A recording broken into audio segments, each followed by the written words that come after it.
Hydrated ఉన్నా కూడా weight loss అవ్వట్లేదు. This is one more doubt from people. So hydrated ఉన్నా కూడా వెయిట్ లాస్ అవ్వట్లేదు, రీజన్ ఈజ్ మీ బాడీలో ప్రీ అండ్ ప్రోబయోటిక్ అని ఉంటాయి. అది మీ గట్ హెల్త్ని క్లీన్ చేస్తాయి. సో వెరీ గుడ్ ప్రీబయోటిక్ నేను మీకు చెప్తాను. It can be made at home. కొనకండి, ఇట్ ఈస్ వెరీ ఈజీ. అదేంటి అంటే మట్టి కుండ ఉంటుంది కదా, అది మార్కెట్లో మీకు దొరుకుతుంది. లేదు అంటే ఇంట్లో అయినా సరే, స్టీల్ ప్లేట్ అయినా లేదంటే ఏ ప్లేట్లో అయినా సరే, కొంచెం రైస్ అంటే ఒక 4 to 5 స్పూన్స్ ఆఫ్ రైస్. ఆ రైస్లో కొన్ని వాటర్ వేసేసి నైట్ మూత పెట్టేసి ఉంచండి. దాంట్లో ఆ రైస్లో మీకు యాడ్ చేయాలని అంటే గ్రీన్ చిల్లీస్ 2 వేయండి, ఒక half onion.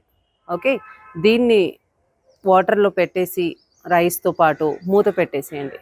Morning after ఫ్రెషింగ్ up, okay, దానికి ఓపెన్ చేసి దాంట్లో కొంచెం పెరుగు వేసుకొని కలిపి సాల్ట్ వేసుకొని, సాల్ట్ ఇష్టం ఉంటే వేసుకోండి, లేకుంటే మీ ఇష్టం, దాన్ని తినండి. That is the best prebiotic.